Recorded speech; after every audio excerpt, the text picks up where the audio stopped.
ஸ்ரீ கணேஷாய நமக. ஸ்ரீ குருப்யோ நமக. அனைவருக்கும் வணக்கம். இந்த துதி மாலை சாய்பாபா உடலுடன் இருந்தபோதே 1918 செப்டம்பர் 9 எழுதி முடிக்கப்பட்டது. இதற்கு பின் 37 தினங்களில் அக்டோபர் 15 செவ்வாய்க்கிழமையன்று பாபா உடலை நீத்தார். ஸ்ரீ தாஸ்கனு எழுதிய ஸ்ரீ சாய்நாத ஸ்தவன மஞ்சரி. ஸ்ரீ கணேசனை வணங்குகின்றேன். எல்லாவற்றுக்கும் ஆதாரமானவனே, மயூரேஸ்வரா, எல்லாவற்றுக்கும் சாட்சியாக விளங்குபவனே, கௌரியின் மகனே, ஓ எண்ணங்களுக்கு எட்டாதவனே, பெருத்த வைரனே, ஸ்ரீ கணபதி என்னை காப்பாற்று. நீ எல்லா கணங்களுக்கும் முதல்வனும் தலைவனும் ஆவாய். எனவே உன்னை கணேசன் என்பர். எல்லா சாஸ்திரங்களாலும் ஏற்றுக்கொள்ளப்பட்டவன் நீ. ஓ சாரதா, வாக்கின் தெய்வமே, நீ ஒளி வடிவாக பிறக்கும் பதங்களின் தலைவி. உன்னுடைய இருப்பினால்தான் உலகத்தில் எல்லா நிகழ்ச்சிகளும் நடக்கின்றன. நீ எழுத்தாளர்களின் தேவதை. நீ எப்போதும் தேசத்தின் அணிகலனாக விளங்குகிறாய். உனது எல்லையற்ற சக்தி எல்லாவற்றிலும் விளங்குகிறது. ஓ ஜெகதாம்பா, உன்னை வணங்குகிறேன். ஓ பூர்ண பிரம்மா, தெய்வீக தோற்றத்தின் மிக உயர்ந்த இறுதி நிலையில் உள்ளவனே, மகான்களுக்கு பிரியமானவனே, குணங்களோடு கூடிய உருவம் எடுத்தவனே, பண்டரி ராயா, கருணைக்கடலே, எல்லையற்ற கருணை உடையவனே, பாண்டுரங்கா, ஓ நரஹரி, நீ எல்லாவற்றின் சூத்திரதாரி. எல்லாவற்றையும் ஆட்டிவிக்கும் கயிற்றை தாங்கியவன். நீ ஜெகமெங்கும் வியாபித்து உள்ளாய். எல்லா சாஸ்திரங்களும் உன்னுடைய உண்மையான உருவத்தை பற்றி ஆராய்ச்சி செய்கின்றன. வெறும் புத்தக அறிவு மட்டுமே பெற்றவர்களுக்கு நீ காணப்படுவதில்லை. ஓ சக்கரபாணி, அத்தகைய அறிவிலிகள் யாவரும் வெறும் வாத பிரதிவாதங்களிலேயே உழல்கிறார்கள். மகான்கள் மட்டுமே உன்னை அறிகிறார்கள். மற்றவர்கள் குழப்பத்தில் மூழ்கியவர்களாக மயங்கியவர்களாக உள்ளார்கள். உனக்கு பக்தியோடு கூடிய எனது சாஷ்டாங்க நமஸ்காரத்தை சமர்ப்பிக்கின்றேன். ஓ 5 முகங்கள் உடையவனே, சங்கரா, மனித மண்டையோடுகளாலான மாலை அணிந்தவனே, நீல நிறமுடைய கழுத்தனே, திகம்பரா, ஓம்கார ரூபா, பசுபதி. எவருடைய உதடுகளில் உனது நாமம் விளங்குகிறதோ அவர்களது துன்பங்கள் உடனடியாக விலகிவிடும். ஓ தூர்ஜடி, உன் நாமத்தின் மகிமை அத்தகையது. உனது பாதங்களை வணங்கி நான் இந்த துதியை எழுத முற்படுகிறேன். நீலகண்டா, இதற்கு உனது முழுமையான உதவியை எல்லா விதத்திலும் எனக்கு அளிப்பாய். இப்போது அத்திரி மகரிஷியின் குமாரனான தத்தரையும், லக்ஷ்மி தேவியின் குல தெய்வமான விஷ்ணுவையும், ஸ்ரீ துகாராம் முதலான எல்லா மகான்களையும், பின்னர் பக்தர்கள் அனைவரையும் வணங்குகிறேன். சாய்நாதா, உமக்கு வெற்றி உண்டாகுக. பாவிகளை உய்விப்பவரே, அருள் நிறைந்தவரே, இப்போது உமது பாதங்களில் எனது சிரத்தை வைக்கின்றேன். எனக்கு பயமற்ற நிலையை, உமது பாதுகாப்பை கொடும். நீ பூரணமான பிரம்மஸ்வரூபம், சுகங்களின் இருப்பிடம், மனிதர்களில் சிறந்தவனே. நீயே விஷ்ணு. எவருடைய பாதி உடலாக உமா இருக்கிறாளோ அந்த காமனை எரித்த சிவனும் நீயே. நீ மனித உருவெடுத்த பரமேஸ்வரன். நீ ஞானவானத்தின் கதிரவன். நீ கருணை கடல். நீ பிறப்பிறப்பாகிய பிணிக்கு மருந்து. நீ ஏழை எளியவர்களின் சிந்தாமணி. நீ உனது பக்தர்களை தூய்மைப்படுத்தும் கங்கா நதி. சம்சார கடலில் முழுகுபவர்களுக்கு நீ ஓடம், அஞ்சுபவர்களுக்கு புகலிடம் நீ. இந்த பிரபஞ்சத்தின் மூல காரணமாக எந்த பரிசுத்தமான சைத்தன்யம் விளங்குகிறதோ, ஓ கருணைக்கடலே, அது நீயே. இந்த பிரபஞ்சம் உனது ஒரு விளையாட்டு. நீர் பிறவி அற்றவர். உமக்கு இறப்பும் இல்லை. நன்கு ஆழ்ந்து விசாரித்து பார்த்து இறுதியில் அடையப்பட்ட முடிவு இது. பிறப்பு இறப்பு இவை இரண்டும் அஞ்ஞானத்தினால் தோன்றியவை. ஓ மகாராஜா, நீர் அவை இரண்டினின்றும் கொஞ்சம் கூட பற்றற்றவராக உள்ளீர். நீர் ஓடையில் வெளிப்பட்டது என்றால் அது அங்கேயே தோன்றியதாக ஆகுமா? முன்பே நீர் நிரம்ப உள்ளது, உள்ளே இருந்து வெளியே வந்தது, அவ்வளவே. படுகையில் நீர் வந்தபோது அதற்கு ஓடை என்ற பெயர் ஏற்பட்டது. நீர் இல்லாவிடில் அது வெறும் படுகையே. பெருகுவது, வற்றி விடுவது பற்றி நீர் சற்றும் பொருட்படுத்துவதே இல்லை. நீர் படுகைக்கு கொஞ்சமேனும் முக்கியத்துவமும் அளிப்பதில்லை. படுகை மட்டும் நீர் நிறைந்துள்ள போது பெருமை கொள்கிறது, நீர் வற்றும் போது மிகவும் வருந்தும் நிலையை அடைகிறது. மனித உடல் நீர் படுகை போன்றது. சுத்த சைத்தன்யமே பரிசுத்தமான நீர் ஊற்று. நீர் படுகைகள் எண்ணற்றவை இருப்பினும் நீர் மட்டும் வேறுபடுவதில்லை. பிறப்பற்றவரான அருட்கடலே, உமது வஜ்ராயுதம் என் அஞ்ஞானமாகிய மலையை அழிக்கட்டும் என்று வேண்டுகிறேன். இத்தகைய எண்ணற்ற தோற்றங்கள் இதுவரை பூமியில் ஏற்பட்டு உள்ளன, இப்போதும் இருந்து வருகின்றன, காலக்கிரமத்தில் இனிமேலும் ஏற்பட போகின்றன. அந்த ஒவ்வொரு தோற்றத்துக்கும் ஒரு தனி பெயரும் உருவமும் கிடைக்கிறது. அதன் மூலம் உலகத்தில் அவற்றை பிரித்து அறிகிறார்கள். சைத்தன்யத்தை பொறுத்தவரை நான் நீ என்று கூறுவது பொருந்தாது. இருமை என்பதே எங்கு இருப்பதற்கு இடமில்லையோ அதே உண்மையில் சைத்தன்யம் எனப்படுவது. மேலும் உண்மையில் சைத்தன்யம் பிரபஞ்சம் முழுவதையும் வியாபித்து உள்ளது. பின் நான் நீ என்ற பாவனை எவ்வாறு பொருந்தும்? மேகத்திலிருந்து பிறக்கும் நீர் ஒரே தன்மையானது. பூமியின் மேல் இறங்கிய பிறகு அதற்கு பற்பல வேறுபாடுகள் இருக்கின்றன. கோதாவரி நதிப்படுகையில் விழுந்த நீர் கோதாவரி என்று அழைக்கப்படுகிறது. கிணற்றில் விழுந்த நீருக்கு அத்தகைய மேன்மை இல்லை. மகான்களின் உருவமாகிய கோதாவரியில் உள்ள நீர் நீங்கள், நாங்கள், குளம், குட்டை, கிணறு போன்றவர்கள். நம்மிடையே உள்ள வேறுபாடு இதுவே. எங்களுடைய வாழ்வின் உண்மையான குறிக்கோளை அடைய நாங்கள் உங்களிடம் வரவேண்டும். எப்போதும் கரம் கூப்பி உங்களை சரணடைய வேண்டும். ஏனெனில் நீங்கள் புனிதத்தின் உறைவிடம். கோதாவரி நதிக்கு பாத்திரத்தினால் படுகையினால் புனிதம் ஏற்பட்டது. வெறும் நீரை மட்டுமே நோக்குவோமாகில் அது எங்கும் ஒரே விதமானது. கோதாவரி நதிப்படுகை புனிதம் வாய்ந்ததென்பது தீர்மானிக்கப்பட்ட உண்மை.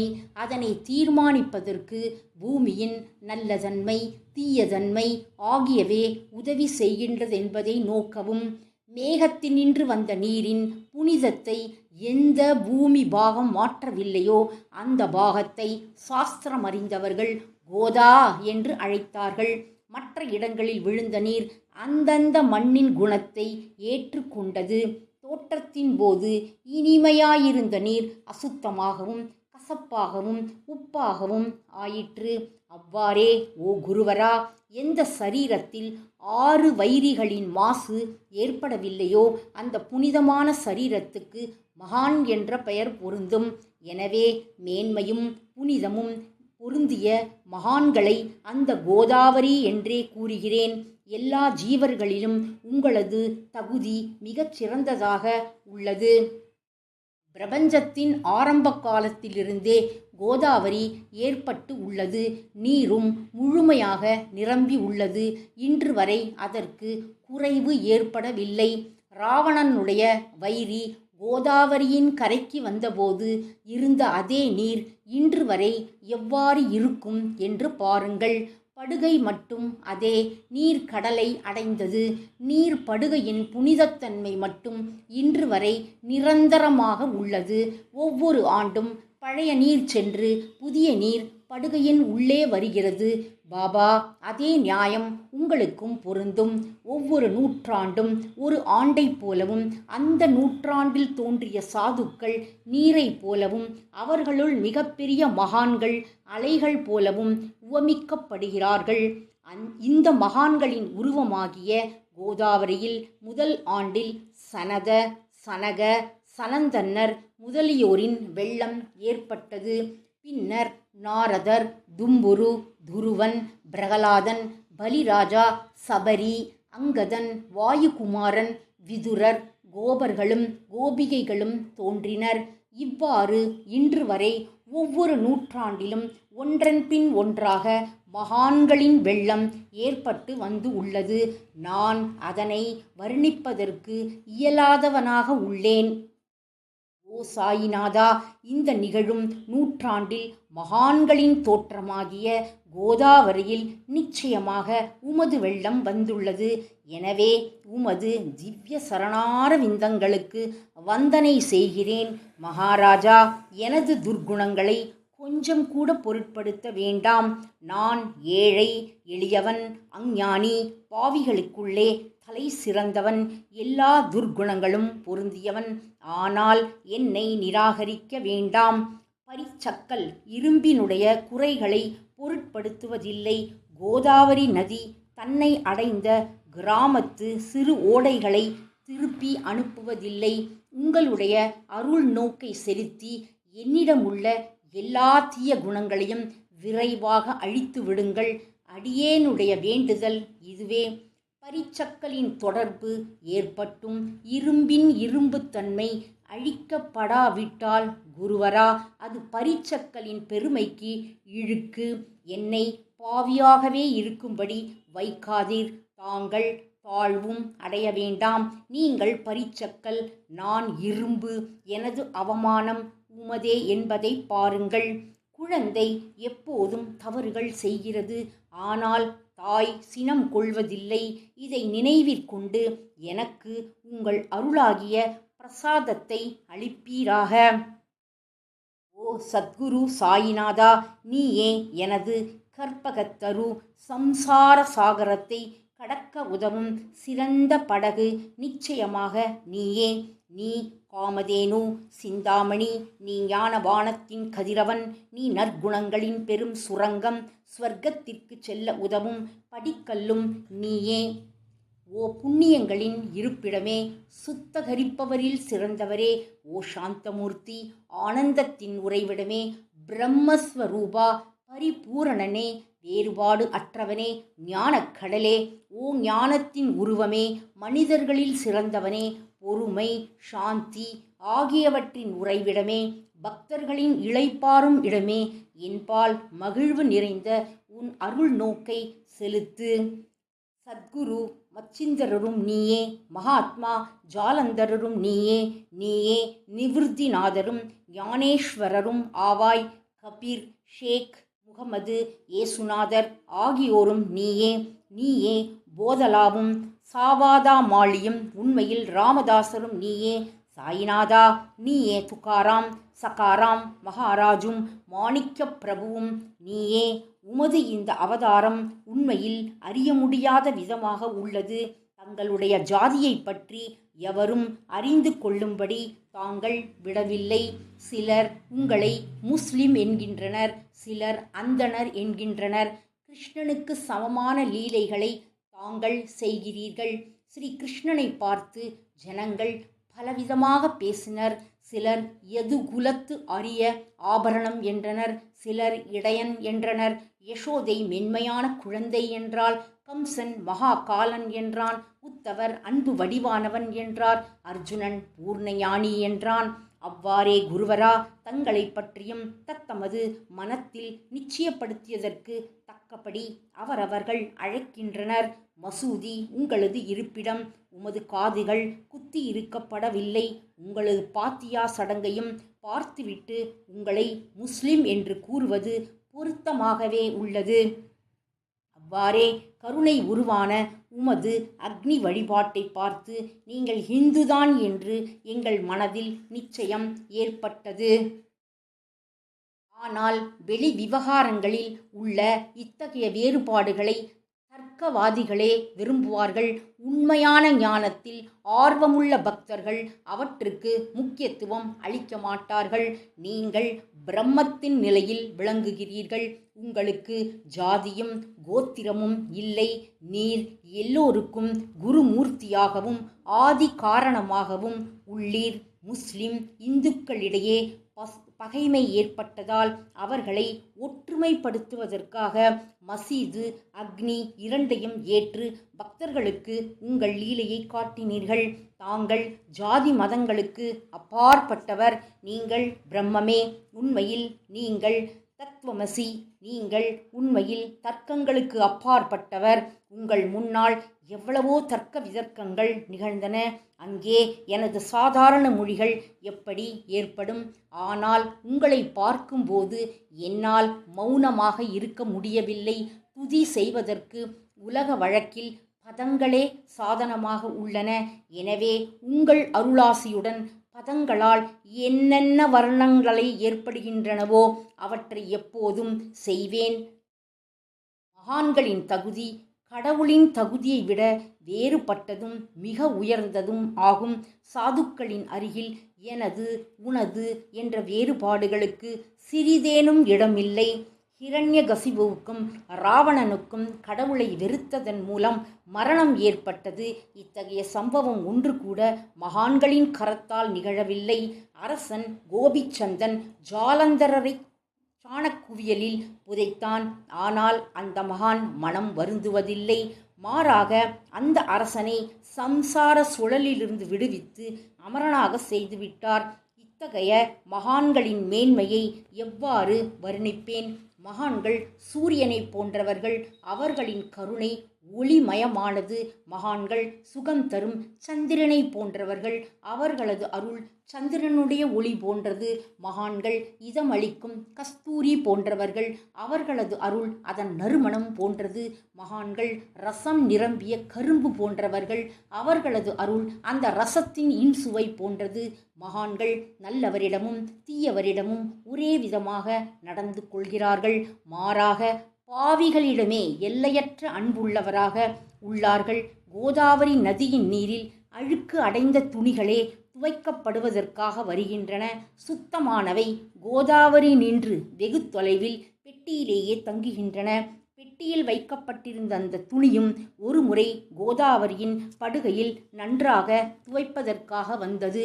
இந்த உவமையில் பெட்டிதான் வைகுண்டம். நீங்களே கோதாவரி. நம்பிக்கையே படித்துறை. ஜீவாத்மாக்களே துணிகள். 6 வித விகாரங்களே அவைகளை பற்றியுள்ள அழுக்கு.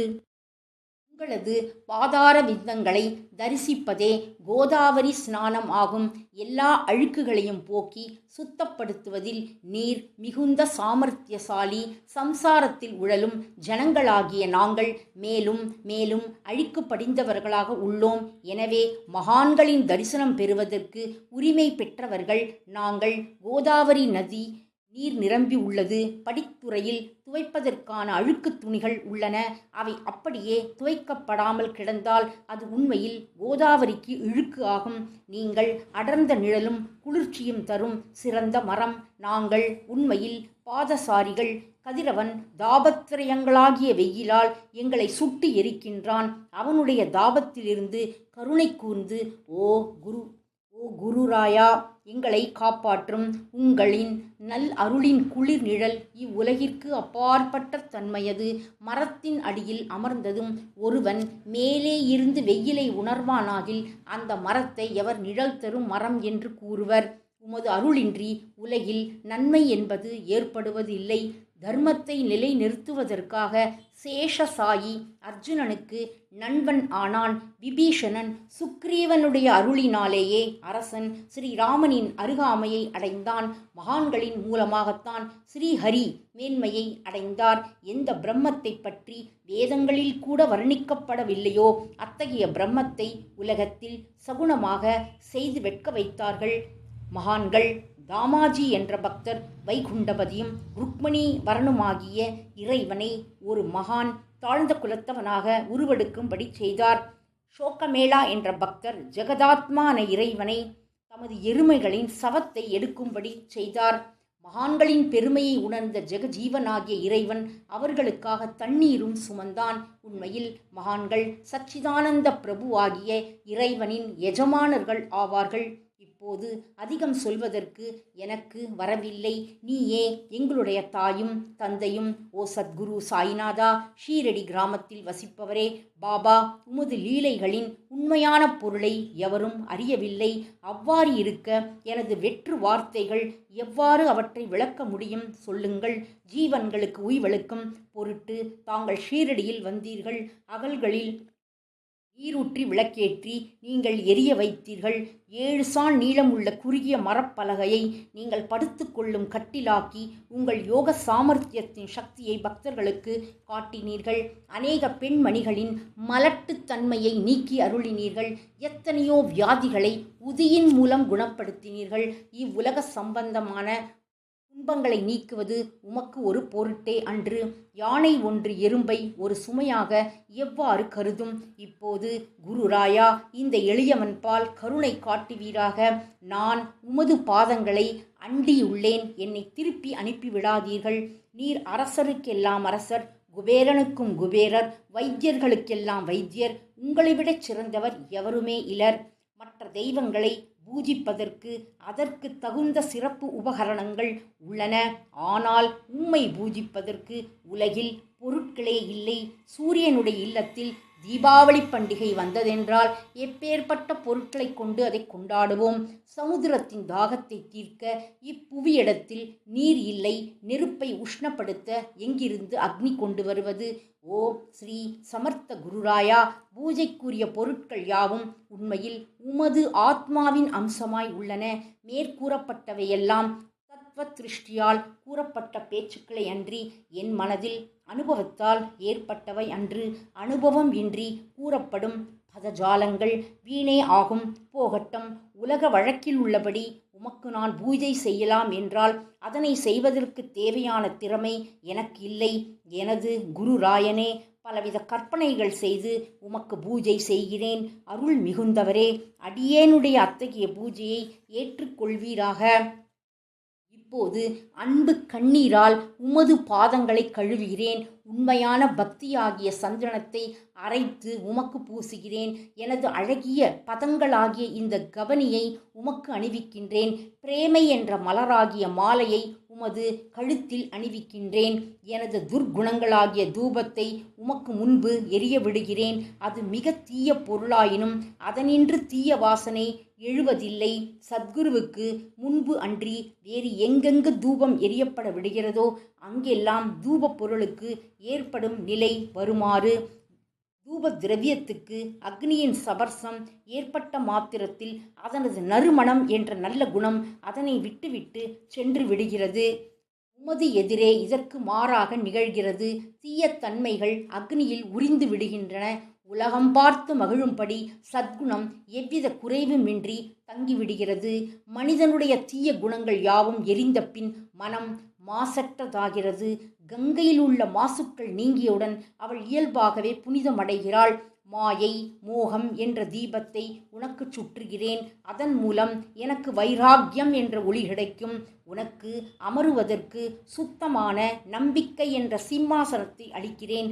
அதனை ஏற்று பக்தி என்ற நெய்வேத்தியத்தையும் எடுத்துக்கொள்வாயாக. பக்தி நெய்வேத்தியத்தை நீ உண்டுவிட்டு அதனது ரசத்தை எனக்கு கொடு. ஏனெனில் நான் உனது பச்சிளம் குழந்தை. உனது பாலில் எனக்கு உரிமை உண்டு. எனது மனதை உமக்கு தட்சணையாக அர்ப்பணிக்கின்றேன். அதனால் கர்த்ருத்வம் என்பது எந்த விதத்திலும் என்னிடம் இருக்காது. இப்போது பிரார்த்தனையோடு உனக்கு சாஷ்டாங்க நமஸ்காரம் செய்கிறேன். ஓ புண்ணிய ஸ்லோகா சாயிநாதா, அதனை தாங்கள் ஏற்றுக்கொள்வீராக. பிரார்த்தனாஷ்டக. சாந்தமான மனமுடையவரே, சிறந்த அறிவு உடையவரே, சாயிநாதா, அருள் நிறைந்தவரே, கருணைக்கடலே, சத்தியஸ்வரூபமானவரே, மாயையாகிய இருளை அழிப்பவரே, ஜாதி மதங்களுக்கு அப்பாற்பட்டவரே, சாதனையின் முடிவை அடைந்தவரே, எண்ணங்களுக்கு அப்பாற்பட்டவரே, கருணைக்கு உறைவிடமே, ஷீரடி கிராமத்தில் உறைபவரே, ஓ நாதா, என்னை காப்பாற்றும், என்னை காப்பாற்றும். ஞானமாகிய கதிரவனே, ஞானத்தை அளிப்பவரே, எல்லாவித நன்மைகளையும் செய்பவரே, பக்தர்களின் இதயத்தில் உலவும் அன்னமே, உமது பாதங்களை அடைந்தவரை காப்பவரே, சிருஷ்டி செய்யும் பிரம்மா, நீ காக்கும் தெய்வமான லக்ஷ்மியின் கணவன் விஷ்ணுவும் நீயே, உண்மையில் உலகங்களையும் லயமடையச் செய்யும் ருத்ரனும் நீயே. நீர் இல்லாத இடம் இவ்வுலகத்தில் எங்கும் இல்லை சாய்நாதா. நீர் எல்லாம் அறிபவர், எல்லோரின் இதயத்திலும் உறைபவர்.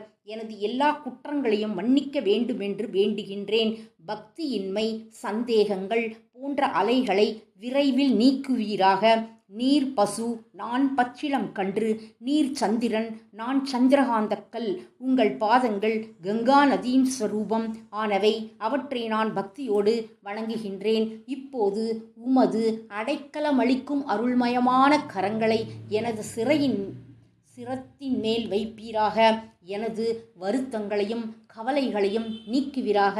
இந்த கணிதங்கள் பணியாளன் இந்த பிரார்த்தனாஷ்டத்தை கூறி நான் சாஷ்டாங்க நமஸ்காரம் செய்கிறேன். எனது பாவங்களையும் துன்பங்களையும் ஏழ்மையையும் உடனடியாக நீக்குவீராக. நீர் பசு, நான் கன்று. நீர் தாய், நான் குழந்தை. என் விஷயத்தில் மனதில் கடினம் கொள்ள வேண்டாம்.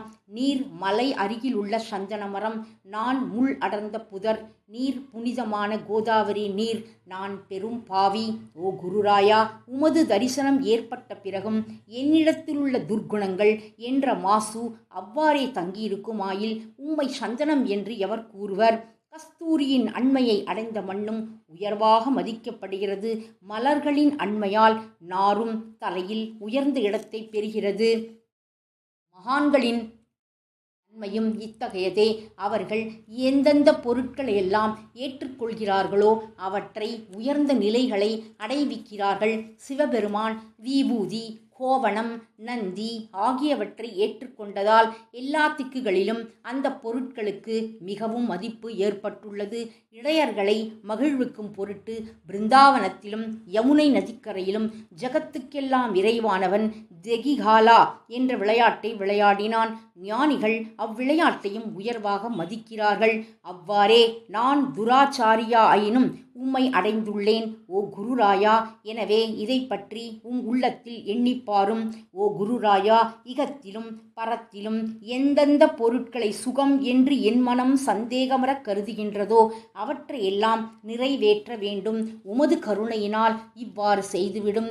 எனது மனத்தை அடக்கிவிடும். சமுத்திரத்தை இனிமையாக செய்துவிட்டால் பிறகு உப்புத்தன்மையை பற்றிய பயமில்லை.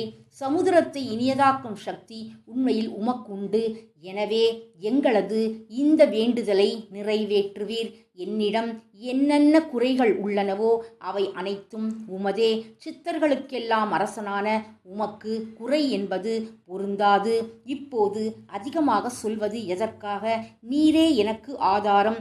தாயினுடைய இடுப்பில் உள்ள குழந்தை இயல்பாகவே பயமற்று இருக்கிறது.